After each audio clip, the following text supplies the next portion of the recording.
Okay, so hari ni kita nak tengok satu topik baru iaitu bagaimana anda menyelesaikan masalah yang berkaitan dengan sudut-sudut yang kita belajar kelas before this lah.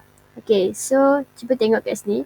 Apa kita punya standard pembelajaran ataupun objektif kita. Kita nak menyelesaikan masalah yang melibatkan pelbagai sudut. Sudut pelengkap, sudut penggenap dan sudut konjugat. Okay, so cikgu harap kamu masih ingatlah lagi ciri-ciri sudut pelengkap, ciri-ciri sudut pengenap dan sudut konjugat. Okay, so cikgu imbas kembali sikit. Sudut pelengkap ni dia punya hasil tambah kena jadi 90 degree. Kalaulah sudut pengenap, hasil tambah dia akan dapat 180. Kalaulah sudut konjugat, dia akan dapat 360 degree. So cikgu harap kamu boleh hafal lah benda ni.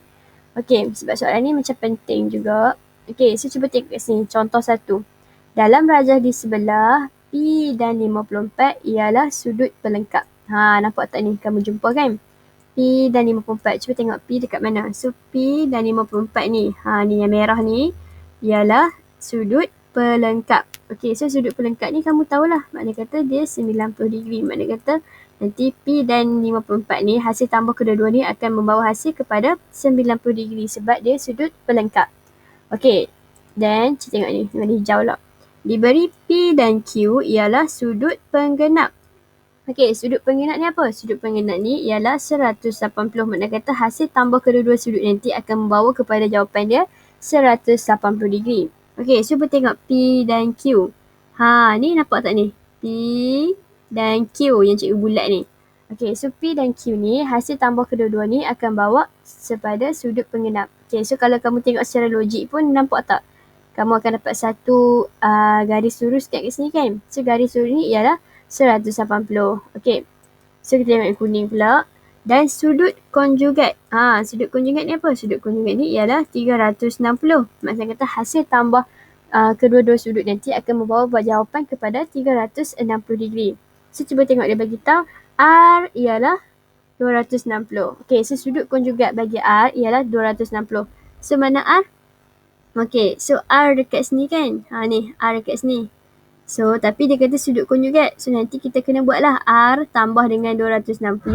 Dapat jawapan 360. Okay, so tengok soalan. Hitung nilai P, Q, R dan S. Okay, so macam mana kita nak buat? Okay, so first kali kita buat yang mana merah dulu. P dan 54 ialah sudut pelengkap. Okay, so kamu dapat tahu. Okay, so nanti bila kamu buat P tambah dengan 54, kamu akan dapat sudut pelengkap iaitu 90. So, P tambah 54 bersamaan dengan 90. Okay, so macam mana kita nak cari P? Macam biasa, tambah 54 ni kita akan ubah ke kanan. Okay, so P sama dengan, okay, so ni positif kan, bawa ke kanan dia akan jadi negatif. Dia akan jadi kontra lah. So 90 tolak 54. Okay, so kamu tekan calculator. 90 tolak 54 kamu akan dapat 36 degree. Okay, so sekarang ni P ni kamu dah dapat nilai dia ialah 36 degree. So kamu tulis kat sini P ialah 360 degree. Okay, so cuba tengok yang kedua pula. Okay, tukar warna color. Diberi P dan Q ialah sudut penggenap. Okay, so makna kata P yang bulat ni tambah dengan Q ialah 360 degree. Okay, so kamu tulis kat sini P tambah Q sama dengan ialah sudut penggenap. Penggenap ni 180. Okay, so 180 degree. Okay, so macam mana kita nak buat? Tadi P kita dah dapat jawapan kan? So, kamu just masukkan sahaja. P kamu dah dapat 36. So, kamu tulis kat sini 36. Ni P kan? P 36 tambah Q. Q sama dengan 180. So, sekarang kita nak cari Q lah berapa? So, macam kita nak cari Q, kita akan ubah 36 ni ke kanan. Okay, sebabkan dia positif. Buat tadi sini positif. So, dia akan jadi tolak. So, 180 tolak dengan 36. Okay. So, 180 tolak dengan 36 kamu akan dapat, tekan calculator, kamu akan dapat 144 degree. Okay. So, sekarang ni P dan Q kamu dah dapat jawapan. P 36, Q 144. Okay. So, cuba tengok pula soalan seterusnya. Dia kata, Dan sudut konjugat bagi R ialah 260. So, kamu tahulah konjugat ni 360. Maknanya kata R tambah dengan 260 akan dapat sudut konjugat iaitu 360. So, tengok dekat sini. Okay, R. Okay, cikgu buat warna kuning. Okay, R kan. So, R tadi kamu akan dapat R tambah dengan berapa tadi? Set. R tambah dengan, okay, so 260. Okay, so R tambah 260 sebersamaan dengan 360. So, kenapa 360? 360 ni ialah sudut konjugat. Sebab soalan bagi macam tu. Okay. So, dapatlah. So, macam ni kita nak cari nilai R. Okay, so macam biasa, kamu akan ubah 260 ni, positif 260 ni bawa ke kanan, dia akan jadi tolak. So, 360 tolak dengan 260. So, kamu akan dapat R ni ialah 100 degree. Okay. So, sekarang ni kamu dah tahu dah. R ni 100. Okay. P tadi kamu kira, kamu dapat berapa? P kamu dapat 36. Q 144. Okay. So, P 36.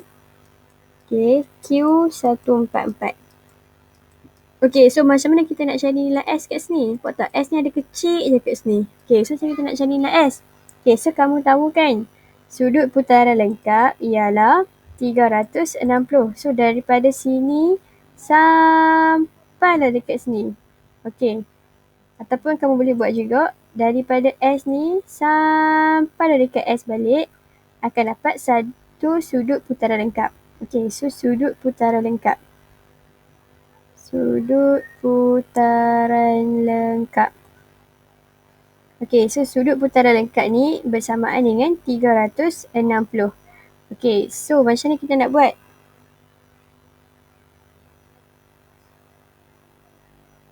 Macam mana kita nak buat? Kita nak cari ni kan. So, kamu akan buatlah 100. Okey, so ambil yang ni 100. Tambah dengan 144. Okey, tambah dengan 144. Lepas tu 36. Tambah dengan 36. Dan tambah dengan 54. Tambah dengan 54. Tambah dengan S. Sama dengan 360. Okey. So, macam mana kita nak cari nilai S?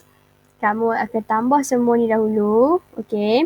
So, kamu tambah semua ni dulu. Kamu akan dapat, tekan kalkulator, 100 tambah 144 tambah 36 tambah 54. Kamu akan dapat 344. Dan tambah dengan S. Okey, sama dengan 360 degree. Okey, so macam ni kita nak cari S? Macam biasa, kamu akan ubah 344 ni ke kanan. Okey, so bila ubah ke kanan, dia akan jadi tolak. So, 360 tolak dengan 344. Kamu akan dapat 26. So, S kamu ialah 26 degree. Okay. So, siap dah jawapan dia. So, kamu dapat S. Okay, so kamu dapat S, kamu dapat R. So, kamu dapat Q, kamu dapat P. Okay, so complete lah. Kita dah dapat dah nilai dia. Nampak tak dia kat sini? Okay, so itu untuk bagaimana untuk menyelesaikan masalah. Okay, tapi cikgu macam berminat dengan soalan ni. Okay, buku teks muka surat 176. Okay, cikgu macam berminat dengan soalan ni sebab cikgu nak bincang dengan kamu. Okay, anda latih diri 8.1E. Okay, so ini extra lah untuk kamu kan. Okay, so macam mana kita nak buat kalau soalan bagi macam ni. Okay, kamu tengok diberi P dan Q ialah sudut penggenap. Dan keadaan P lagi besar daripada Q. Jika beza antara P dengan Q ialah 52, hitung nilai P dan Q. So, kita nak cari nilai P ni berapa, nilai Q ni berapa. So, macam mana? Kamu macam biasa, relax baca soalan dan fahamkan. Dan kamu keluarkan apa saja yang kamu jumpa kat sini. So, kamu jumpa yang pertama, P tambah Q ialah sudut penggenap. Okay, so P tambah Q akan dapat sudut penggenap berapa? So, kamu kena tahulah sudut penggenap ialah 180. Okay, so kamu kena hafal lah. Kalau sudut penggenap 180, sudut pelengkap 90, sudut konjugat 360 dan sudut putaran lengkap pun 360. Okay, so P tambah Q sama dengan 180. Okay. Lepas tu, dia kata keadaan P lagi besar daripada Q. Okey, dan beza antara P dan Q. So, makna kata kamu dapat satu lagi info. P tolak Q sama dengan 52. Kenapa tolak kat sini? Sebab dia kata beza. Okey, so macam ni kita nak buat ni. Nampak tak ni? Kita ada dua persamaan kan?